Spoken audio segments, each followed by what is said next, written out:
Well, we are now into part 3 of the different kinds of obligation. Divisible and indivisible obligations. Divisible and indivisible obligations defined, or the divisible obligation is one of the object of which in its delivery or performance is capable of partial fulfillment. Pag sinabi nating divisible, pwede siyang partial lang ang pag-fulfill ng obligation. It may either be performance or the delivery of the prestation. On the other hand, when we speak of indivisible obligation, is one the object of which in its delivery or performance is not capable of partial fulfillment. Okay? So itong isa, syempre, obviously, as the term implies, pag sinabi mong divisible, pwede ang partial performance. Ang indivisible, hindi, not capable of partial performance. Ang pinag-uusapan dito ay yung prestation, yung object, yung thing ng obligation. So yun ang pinag-uusapan. So how do we test for the distinction? In determining whether an obligation is divisible or not, of course, the controlling circumstance is not the possibility or impossibility of partial prestation, but the purpose of the obligation or the intention of the parties. So ulitin ko ha, kung ano yung purpose ng obligation at saka kung ano yung intention ng parties, yun ang magro-rule sa ating obligation, whether it should be indivisible or indivisible. Hence, the object or service may be physically divisible, pero indivisible siya because yun ang intention ng parties or if the law so provides. Ulitin ko ulit, this is important. Kahit na physically divisible ang object or service ng isang obligasyon, pero ito ay indivisible, sabi ng batas, o ito ang intensyon ng ating mga parties, then it is indivisible. However, if the object is not physically divisible or service is not susceptible of partial performance, ulitin natin ha, if the object is not physically divisible, ibig sabihin nun, hindi mo talaga mahahati kahit anong gawin, o hindi siya capable or susceptible of partial performance, then the obligation is always indivisible. The intention of the parties to the contrary notwithstanding, so kahit anong gawin nyo, ito ay indivisible. And that is absolute. Okay? So now, paano ba natin ina-apply? Paano ba ang applicability nito? The word used in its broad sense as referring to the object or prestation of the obligation, which may be to deliver a thing or to render some service. Okay? Bigyan natin ng isang example. Si D agreed to pay C 10,000 in 4 equal monthly installments. Then, of course, the obligation of D is divisible because it is capable of partial performance. But if the agreement is that D will pay C on a certain date, the full amount of the 10,000, the obligation is indivisible. Although money is physically divisible, but because the intention of the parties is that the obligation must be fulfilled at one time as a whole, at hindi siya partially. The divisibility of an obligation should not therefore be confused with the divisibility of the thing which is the object thereof. Okay? Ano yung mga kinds of division? There are 3. First is the qualitative division, or one based on quality, not on number or quantity, pero yung quality. So, halimbawa, si AB are heirs ng ni C. Okay? Sila yung mga magmamana. So, ang ano na lang is they agree to divide their inheritance. So, si A can get the house and lot and the home appliances, while on the other hand, B can get the rice field, a car, and a 10,000 cash. So, wala nang usapan yon. Quality na lang yung kanilang mamanahin. Pero kung quantitative naman, ito naman based on the quantity rather than the quality. So, kung yung example sa taas, ang mangyayari dito, magdi-divide si A and B, yung 300 caravan, albawa, 300 cavans of rice. Ang nai-yield, ang nakukuha sa rice field. So, paghahatian nila yon na tig 150. And, kung halimbawa yung 10,000 pesos, paghahatian nila, tig 5,000. That is based on quantitative. The other one is ideal or intellectual division, one which exists only in the minds of the parties. So again, yung example sa taas, gaya halimbawa ng house and lot, at saka yung kotse. So alam nila na dun sa kotse, ay pareho tayo may-ari. Okay? We are co-owners of that property. On the other hand, kung halimbawa, yung bahay. So, it will also appear that you are co-owners of that property. So that is the ideal or what we call intellectual division. Sa utak lang, nagkakaintindihan na. Yung utak pa lang, alam na, oy, basta hati tayo dyan. Okay? Topic, kinds of indivisibility. There are 3 again. These are legal indivisibility, conventional indivisibility, and natural indivisibility. When we speak of legal indivisibility, ito yung where a specific provision of law declares as indivisible. Okay? Pag legal indivisibility, sabi ng batas, indivisible. Of course, pag sinabi naman na pwede rin yung obligation dito is by nature, they are divisible. Okay? Now, what is conventional indivisibility? Where the will of the parties makes an indivisible obligations which by their nature are divisible again. Kasi, sinasabi rito, pag sinabi sa legal, kahit na divisible yan, pero sabi ng batas, indivisible, that is legal indivisibility.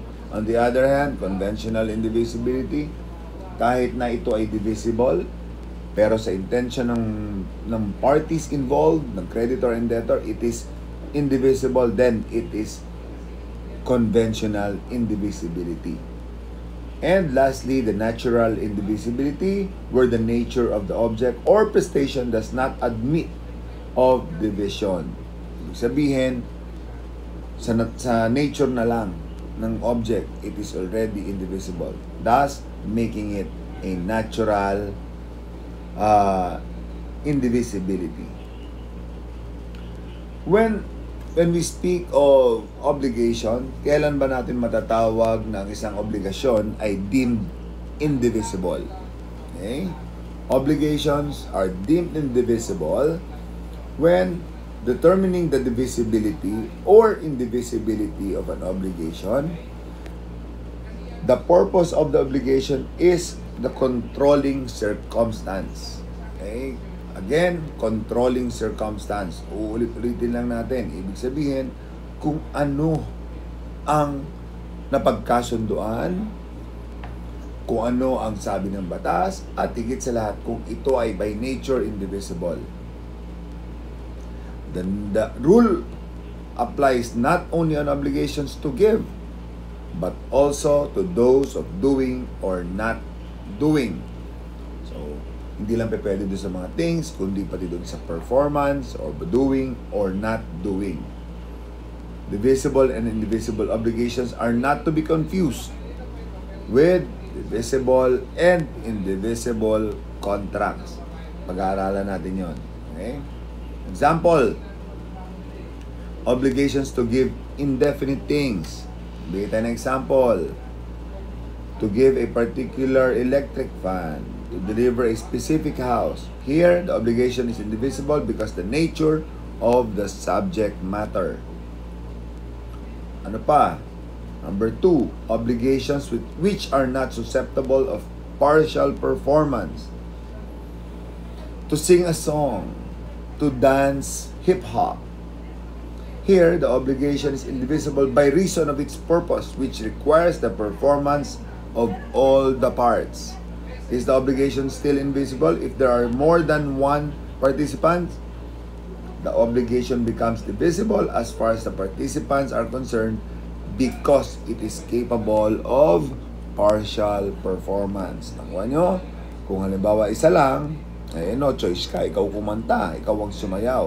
Pero pag dalawa kayo na merong obligation, it is somewhat converted to indivisible kasi pwedeng maghati yung dalawa. Pero that is only in terms of divisibility of contracts. But however, it is always safe to say that it is indivisible because isang kanta lang ang pinag-uusapan natin dito at isang sayaw ang pinagagawa. Obligations provided by law to be invisible even if the thing or service is physically divisible. Ito yung number 3. Under the law, taxes should be paid within a definite period.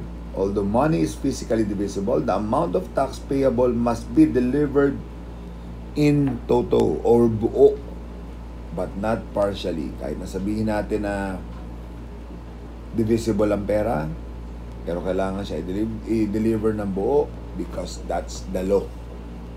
Okay? Number 4, obligations intended by the parties to be indivisible even if thing or service is physically divisible. Example, the obligation of D to give 1,000 to C on a certain date.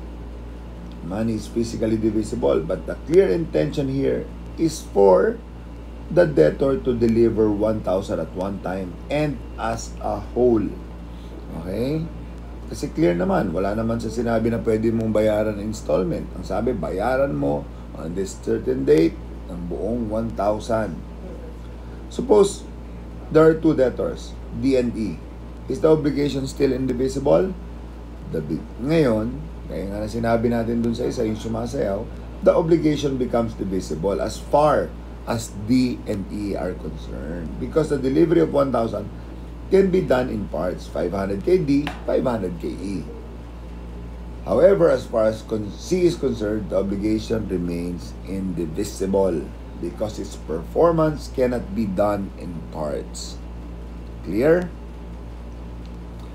Okay.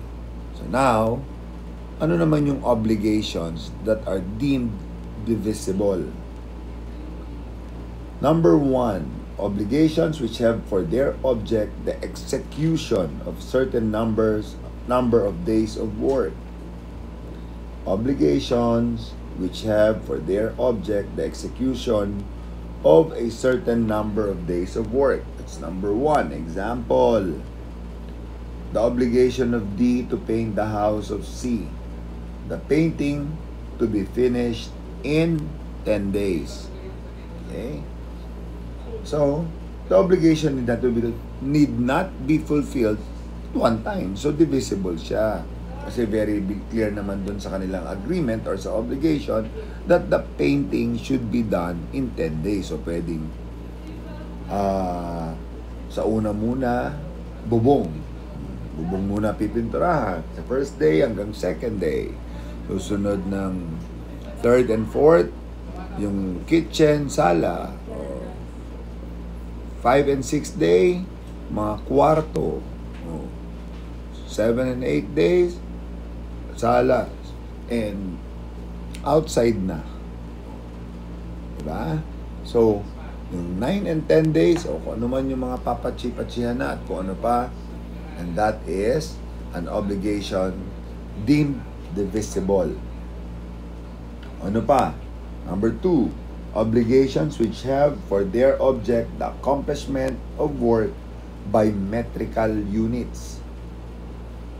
Metrical units. So ito naman ay merong in terms of measurement. Example, the obligation of D to make a table. Ano ba yung Ano ba yung napag-usapan? 1.5 meters wide and 4 meters long. The obligation of D and B to deliver 20 cubic meters of sand. So, ito yung mga examples. Okay? But the obligation of D alone to deliver 20 cubic meters of sand is indivisible. So, kung ikukumpara nyo doon sa unang example, abe, o D, gumawa ka ng table. Anong sukat? 1.5 meters wide and 4 meters long.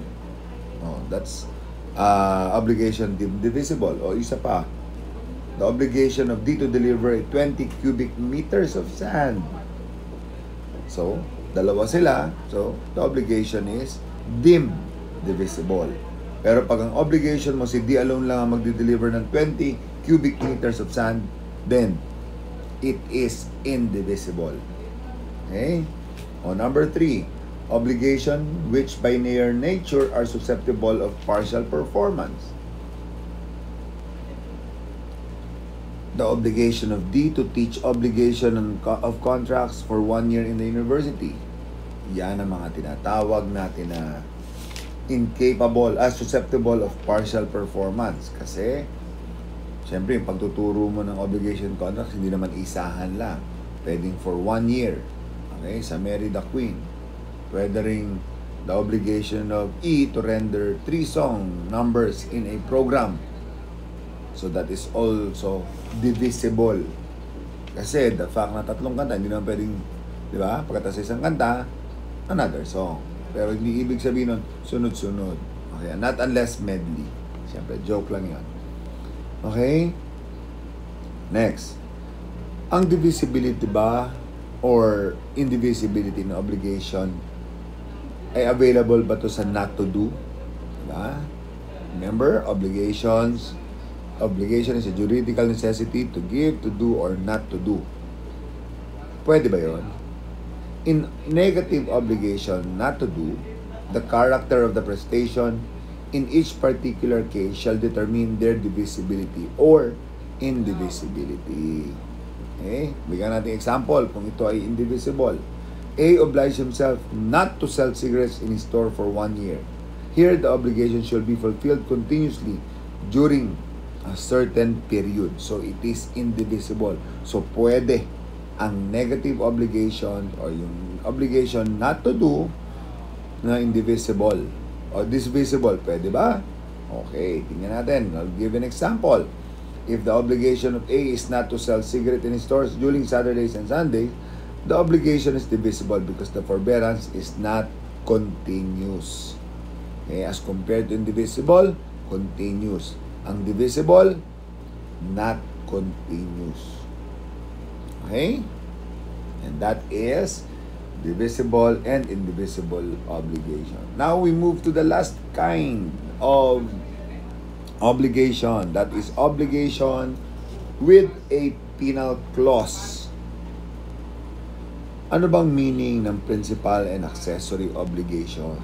When we speak of principal obligation, ito yung which can stand by itself and does not depend for its validity and existence upon another obligation. Ibig sabihin, ito yung mga major agreement, major obligation.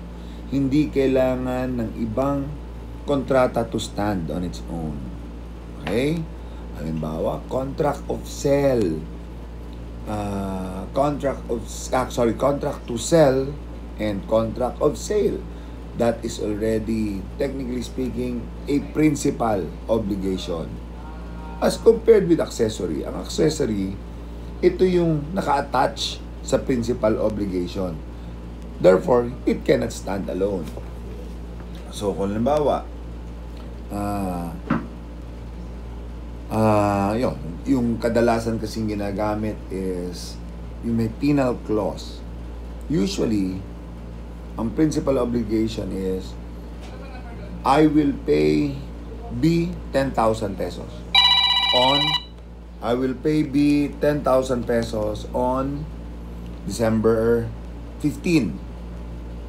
Now, pag nilagyan ko yun ng accessory obligation, I will pay B 10,000 pesos on December 2022. However, pag hindi ako nakabayad, yan na yun. Pag hindi ako nakabayad, magbibigay ako ng 5% interest. The principal obligation is, I will pay B, 10,000 on December 3. Ngayon, merong accessory obligation, and that is yung tinatawag nating penalty of 5% upon non-payment. That is principal obligation. Marami yan. Marami yan. Penalties. Ano pa ba? Sa insurance, usually, merong mga accessory obligations. Okay? Meaning of obligation with the penal clause. An obligation with a penal clause is one which contains an accessory undertaking to pay a previously stipulated indemnity in case of breach of the principal prestation intended primarily to induce its fulfillment. Ulitin ko bago explain. Is one which contains an accessory undertaking to pay a previously stipulated indemnity in case of breach of the principal prestation intended primarily to induce its fulfillment. So, ang obligation with a penal clause is generally nilalagay yan. It is an undertaking para mapuwersa magbayad dun sa principal na prestation. Okay? It induces the debtor to fulfill his obligation dun sa napag-usapan na original. Okay? So, kaya ka naglalagay ng penal clause para naman mapuwersa yung ating debtor to fulfill his obligation. Okay?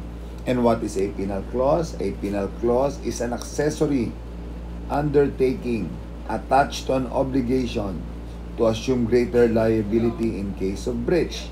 So, ito yung mga ina-attach sa principal obligation. Kaya nga na example ko, pag hindi nagbayad, magbabayad ka ng additional 5% interest on the principal pag hindi ka nakapagbayad on time. Okay? So, that is the meaning of penal clause. So, syempre, bakit ka ba naglalagay nito? What are the purposes? Number 1, to ensure their performance by creating an effective deterrent against breach. Para maiwasan yung pag-breach of contract. Yan yung term niyan. Para maiwasan na hindi matupad ang kontrata. Making the consequences of such breach as onerous. Kaya ginagawa na pag hindi mo natupad, nagiging pabigat. Okay? Pabigat yung ating principal contract kung hindi ka tutupad. Otherwise, kung tumupad ka, that is nothing. Okay? What else? To substitute a penalty for the indemnity for damages and the payment of interest in case of non-compliance, or to punish a debtor for non-fulfillment or violation of his obligation. Well, technically speaking, para mas clear ang inyong agreement, kaya nilalagay na yan kaagad. Ay para mag-iisip-isip ang debtor. Kasi, it will substitute doon sa indemnity for damages or payment of interest. Kasi pag nakalagay na yung penal clause na yan, pwede namang hindi interest lang. Pwede mo sabihin, pag hindi ka nagbayad ng 10,000, ang mangyayari sa'yo, magbabayad ka ng doble, 20,000. Okay? So, again, the very purpose is to punish the debtor just in case hindi sila mag-fulfill ng kanilang obligation. Okay? So, in the first case, yung ating una, to ensure the performance, the purpose reparation, to repair. While on the other hand, the second purpose is punishment. Okay? Repair, reparation, and punishment. Sir, ano ba kaibahan ng penal clause versus condition? First, the penal clause constitute an obligation although accessory. Pero yung condition, hindi naman. Hindi siya nagko-constitute ng sarili niyang obligation. Okay? It is a condition for an obligation, but it's not an obligation itself. Okay? Next, yung penal clause may become demandable in default of the unperformed obligation, while condition, it is never demandable. Okay? Tandaan nyo yan, ha? The former may become demandable in default of the unperformed obligation. Yung isa, never demandable. It is a condition, pero kung ayaw mo, wala tayong magagawa. Pero yung isa, since hindi ka nag-perform ng iyong principal obligation, it will be demandable. Okay? Kinds of penal clause. Meron tayong tinatawag na legal penal clause when it is provided by law. Conventional when it is provided for by the stipulation of the parties. That is called conventional penal clause. Ulitin ko, legal penal clause, it is provided by law. When we speak of compensatory penal clause, when the penalty takes place of damages, compensate mo. Pwede ring punitive, when the penalty is imposed merely as a punishment. Yung kanina, reparation, ito na naman, punishment. Dinidistinguish lang natin, compensatory penal clause, punitive penal clause. And of course, subsidiary or alternative penal clause when only the penalty can be enforced. And joint or cumulative penal clause when both the principal and the penal clause can be enforced. So pag yung alternative penal clause lang, ang inaano doon is yung penalty lang ang pwedeng i-enforce. While on the other hand, pag sinabi mong joint or cumulative penal clause, both principal and penal clause can be enforced. Is penalty substitute for damages and interest? As a general rule, in an obligation with a penal clause, the penalty takes place for the indemnity of damages and payment of interest in case of non-compliance. Okay? That is the general rule. Pwedeng mag-substitute ang penalty for damages and interest. Now, when creditor may recover damages, kailan ba? Pwede. Pag napag-usapan. Parati yan. Number 1, when so stipulated by parties. Pag nagpag-usapan ng mga parties, pwedeng mag-recover ng damages. On top of penalties, ang pinag-usapan natin.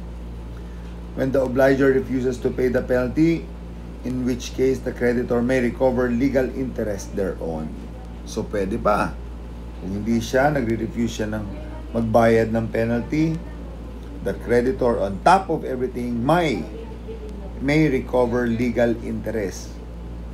And right now, the legal interest is 6%. Number 3, when the obliger is guilty of fraud in the fulfillment of the obligation, in which case the creditor may recover damages caused by such fraud. Okay, pwede pa. Bukod doon sa penalty, pwede pang makarecover kung fraudulent yung action ng ating creditor. Lalo na kung siya ay nanloko, bukod sa penalty, pwede pang magdagdag ang ating creditor ng damages kung ang kanyang debtor ay in fraudulent. Okay? In fraudulent or fraud in the fulfillment of the obligation.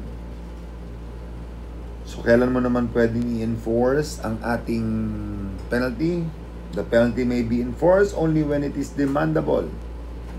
This means that the penalty as a stipulation in a contract is demandable only if there is a breach of the obligation.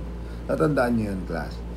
Ang penalty will not apply kung hindi naman nag-breach ang ating debtor. Kung wala namang ginagawa ang debtor, nagbayad naman ng maayos on time, then hindi siya demandable. Okay, ano example? Yung usual nyo, pag credit card, sino ba rito may mga credit cards? So, kung yung credit card ko, on time naman kayong bayad, hindi naman kayo nalilate sa pagbabayad, kahit sa mga bills, wala kayong makikitang penalty. Ang penalty mag-a-apply lang kung hindi ka nagbayad, kung na-delay ka sa pagbabayad. So, pero kung nagbabayad ka on time, then wala kang babayarang penalty. So now, question. If the obligation was not fulfilled because of fortuitous event, pwede ba magbayad ng penalty? The answer, the general rule is that, of course, kung ang debtor ay walang kasalanan sa fortuitous event, then hindi pwedeng ilagyan ng penalty. Okay? Kung hindi nakapagbayad, kung hindi niya ma-fulfill ang kanyang obligation because of fortuitous event, then the penalty is not demandable. Okay? Ano pa? Course penalty is not a substitute for performance. Hindi ganun ang usapan doon. Ang penalty, again, is an accessory. So, hindi siya principal. The debtor cannot just pay the penalty instead of performing the obligation. Dahil, ano mangyayari sa obligation kung sa-substitute mo ang penalty? It becomes an alternative. Diba? So, wala na yung pagiging principal and accessory. Alternative na siya. Ayokong gawin yan. Ayokong kumanta. Bayad na lang ako. So, it becomes an alternative obligation. The first part should be, the debtor or the obliger should fulfill the obligation first, at kung hindi niya magawa, then penalty follows. Okay? Because it is very clear that penal clause is presumed subsidiary. Dahil niya na subsidiary. Diba? Dun lang siya sa baba. Subsidiary. Kaya nga siya may penal clause, kaya nga siya accessory, kasi merong principal. And again, the creditor cannot demand the fulfillment of the obligation and satisfaction of the penalty at the same time, because the primary purpose of penalty is to urge the debtor to the performance of the main obligation. So kung meron ng performance, no need for demanding the penal clause to be enforced. Pag no performance, of course, yun lang yun. Kailangan na i-enforce ang clause, ang penal clause. Now, sa ganitong pagkakataon ba, kailangan ba merong pruweba? Kailangan bang may proof of actual damages? Hindi naman kailangan. Because in an obligation with a penal clause, all that the creditor has to prove to enforce the penalty is the violation of the obligation by the debtor. Okay? Hindi tumupad, no need na para mag-prove. Example, para mas maintindihan nyo. Deliver mo sa akin ng kotse. Okay? Pag di mo deliver sa akin ng kotse, magbabayad ka ng additional 50,000 pesos. Hindi tumupad. Sabi ng debtor, ayoko magbayad ng sa penal clause ng 50,000 pesos kasi wala namang proof na kailangan siyang bayaran ng 50,000 pesos. Pakita niyo muna yung resibo na siya ay gumamit ng ibang sasakyan dahil hindi ko na-deliver yung sasakyan, so nanghiram siya at nagbayad siya ng renta. Sabi ng court, sabi ng batas, hindi na kailangan. No need. Kasi ang usapan, pag hindi ka tumupad, magbayad ka ng penalty. So, no need to prove actual damages. Okay? And the general rule again is the creditor may enforce the penalty whether he suffered damages or not. Okay? Yun lang. Kung ano nakasulat doon, hindi na pwedeng dagdagan, hindi pwedeng bawasan. What is the effect of nullity of the penal clause? Anong effect pag nullify ang penal clause? The general principle that accessory follows the principal, of course, and not vice versa. Anong ibig sabihin? If the penal clause is void, the principal obligation remains valid and demandable. Kasi accessory lang siya. So kung yung accessory ay, pag hindi ka nagbayad, tumalon ka sa tulay. that is void. Hindi pa pwedeng gawin yun. So, mawawala ba yung pag hindi nagbayad ng 10,000? Tuloy pa rin yung pagbabayad ng 10,000. Wala nga lang penal clause. Kasi nullified na yung penal clause. Okay? Paano kung principal ang nullified? What if the principal is nullified? What will be the effect? Of course, the accessory follows the principal. So if the principal is void, then the accessory is also void. Okay? Yun yung kaibahan. Yun yung effect ng nullification of the penal clause and nullification of the principal obligation. For any questions, again, you can private message me